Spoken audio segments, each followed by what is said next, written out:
There it is. Red light's on. That means it's the Baco Motorsports Power Hour. Fourth year of this show here from the Bakersfield, California studios at 17th and I. Downtown Been here a long time. We talked about a lot of things on the Baco Motorsports Power Hour, specifically local racing, focused on that. But our first segment, we do some national racing as well as local racing. I've got Blake Bowser from Auto Club Formosa Raceway in. Yeah. How you doing, Blake? And I did watch some national racing this weekend. Did you? A little bit, yeah. After your Mostly daughter drag racing. after your daughter graduated. Yeah, it was Thursday. We had a party on Saturday, and then I watched a little qualifying show Saturday night, kind of late for NHRA, and I watched some of the coverage on Sunday. Yeah. So good. So you had a little time to watch a little racing. A little bit, yeah. Yeah. Well, that's good. So we got the American flag here. We'll see that again in one of our slides coming up later on. Always good. We got our dirt track photo up there right now. We had the drag racing photo up for a while to lead the show. And the fast trip, be part of the team that's part of the all-area motorsports team, which will be the third incarnation of it this year. Started that, had about 50 drivers the first year, 60 last year. Tried to encompass most disciplines of racing. Mm-hmm. A couple wins on a drag strip you're in, and 3 wins on an oval you're in, and maybe a few bribe Blake you get into or something. Maybe. I don't know. Yeah. But anyway, we tried to do a mug shot. And, if you win the March meet. And win the March meet. We're okay with that. Hot Rod Reunion, big race, October Classic out of Bakersfield Speedway. There you might go. Get you in. You win a race like that, IMCA race with 45 cars or something. You're probably You've done something. So there you go. So we got that to look forward. That'll be coming out sometime in December. Not sure of the date yet, but look for that in December. And that'll be probably a 4-page section recapping of all the racetracks to the local racetracks and what happened during the year. So nationally, we always like to start with NASCAR, or generally. Last week we started with Indy, but started with NASCAR.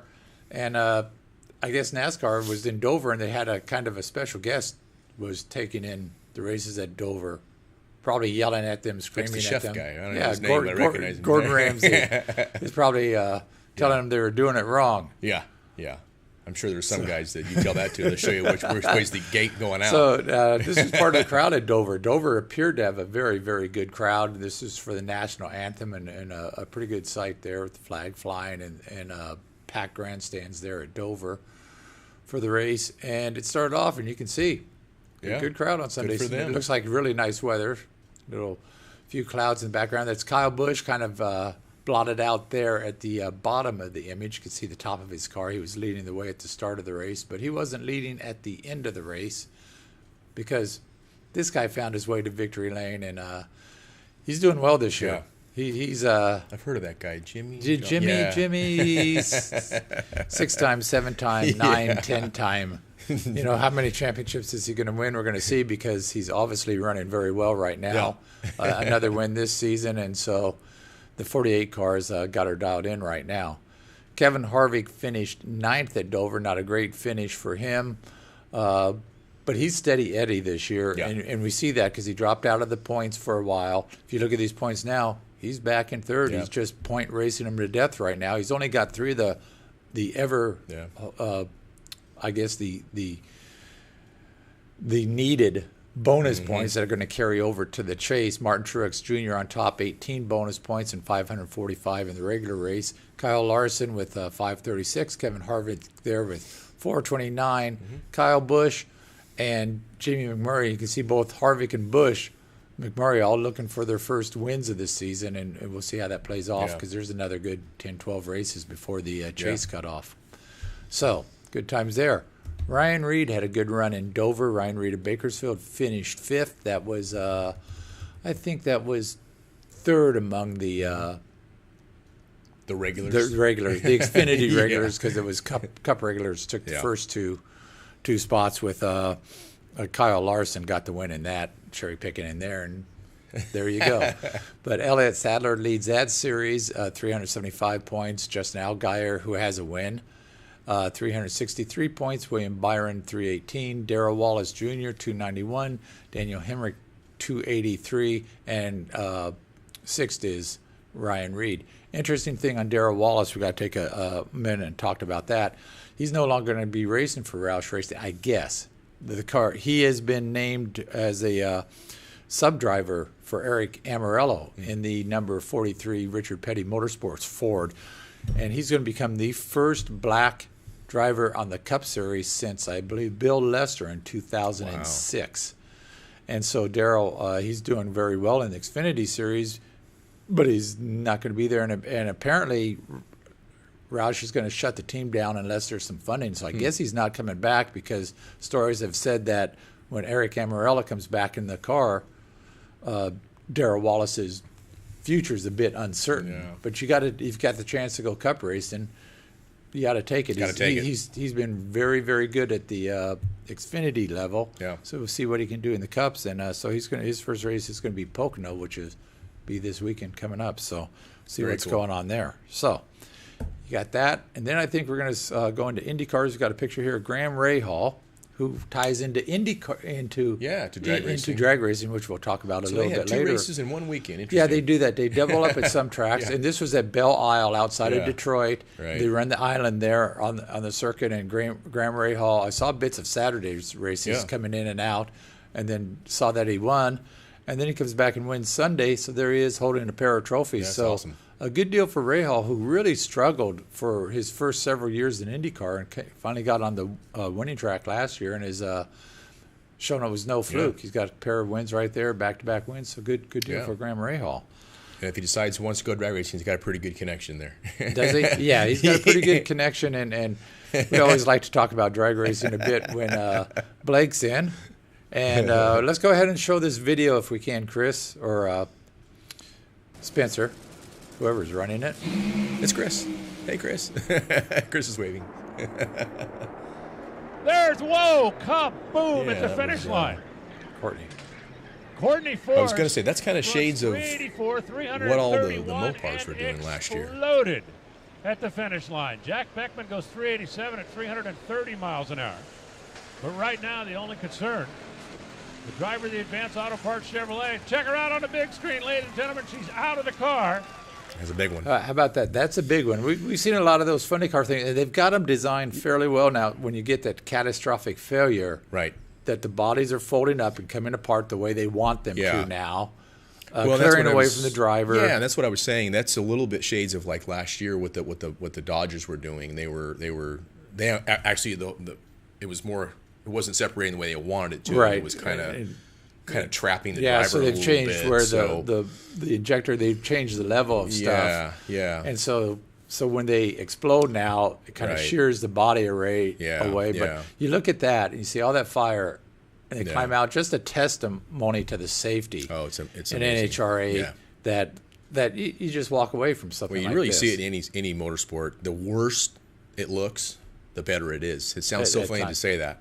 But that's the truth. I mean, because you're dispersing all that energy.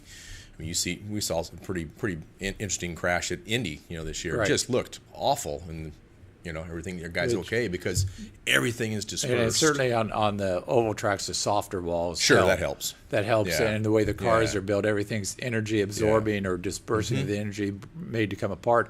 Interesting thing about Courtney, she had qualified number 1. Yeah. So she stayed number 1, went to a backup car. Right. And they had some rain delays on Saturday, I guess, so she was able to watch her husband, Graham Rahal, win the race at Belle Isle. Yeah. So she was pretty stoked about that. And another interesting thing, you come down to race day, and they go to their backup car, and she doesn't miss a beat. And you went into the finals with the possibility of 3 female winners. Yes. In the 3 pro classes. Yeah. And that was pretty amazing. It did not happen because in Top Fuel, Brittany Force beat Anton Brown. That was her first win of the season, Courtney's sister. Yeah. In Pro Stock, Erica Enders raced to her first win, I think, since 2015. Yeah, they're starting to figure that car out. And boy, that woman is quick on the lights. She was cutting 008 lights like...